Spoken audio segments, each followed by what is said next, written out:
Hi అండి, good morning. ఈరోజు వంకాయ, చిలకడ దుంప, మామిడికాయ, ఉల్లిపాయలు, పచ్చిమిరపకాయలు కూర అండి. ఈరోజు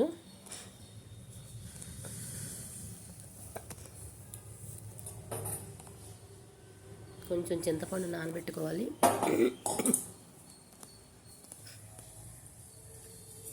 పొయ్యి మీద మూకుడు పెట్టేసి కొంచెం ఆయిల్ వేసుకొని దాంట్లో ఆవాలు, జీలకర్ర తాలింపేసి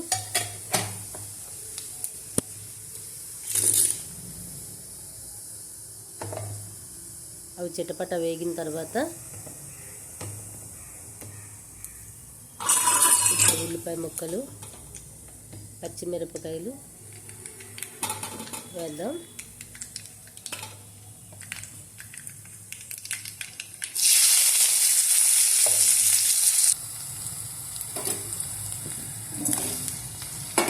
ఇప్పుడు మిగిలిన దుంపలు వేసేద్దాం.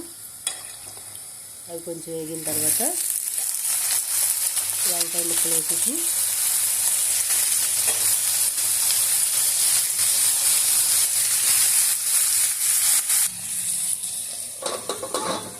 మూత పెడదాం.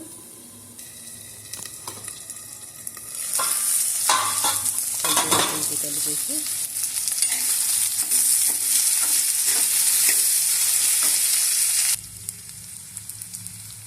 పసుపు, కారం, ఉప్పు వేసేసిన తర్వాత కొంచెం కలిపి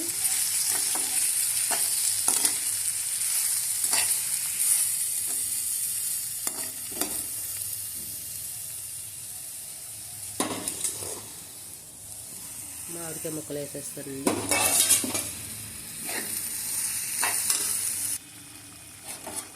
ముందుగా తీసిన చింతపండు రసం వేసాను, తర్వాత సెకండ్ టైం తీసింది కూడా వేసేస్తున్నాను.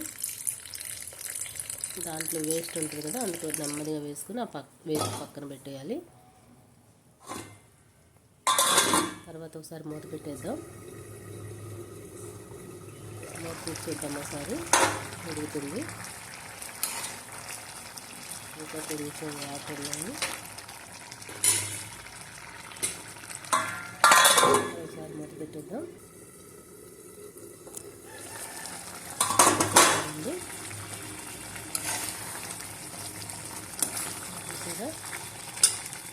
కూర అయిపోయింది. ఇంకా పులుసు ఎందుకంటే ఎక్కువ పులుసు ఏం కాదండి, మామూలు గుజ్జులాగా అనమాట. చాలా టేస్టీగా ఉంటుంది. మీరు కూడా ట్రై చేయండి.